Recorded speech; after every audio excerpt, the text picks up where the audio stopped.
बिहार के trending star वाले भैया, हमें बिल्कुल पता है। ये देखिए, पवन भैया जब बॉलीवुड पे सुपर डुपर हिट सॉन्ग आते हैं तो इनका स्टेटमेंट आता है कि बॉलीवुड वाले पवन जी को यूज कर रहे हैं।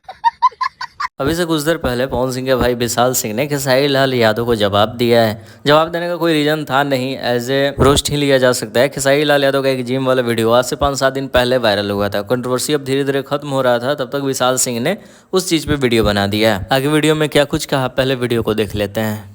आपने देखा है, सबको पता है कि आप बिना कंट्रोवर्सी किए, बिना गंदगी किए अपना कोई गाना नहीं चला सकते हैं। मतलब बिग बॉस से निकली हुई एक लड़की ने पहली बार बर्थडे में क्या बुला लिया, भैया जी ने पूरा मोहल्ला महका दिया। साला हर गाने में वही, रील में वही, पिक्चर में वही, फोटो में वही, जिम में वही। के बाद भी इनको कंपेयर अपने आप को पवन भैया से करना होता है। मतलब ये सब देखने के बाद मुझे एक ही गाना याद आता है, कहाँ राजा भोज, कहाँ गंगू तेली। तो इन सभी चीज़ों पे आप सब क्या कुछ कहना चाहते हैं, अपनी बातों को कमेंट बॉक्स में लिखिए। जितना हो सके इस वीडियो को शेयर करें ताकि सबको पता चले। मिलते हैं नए वीडियो के साथ।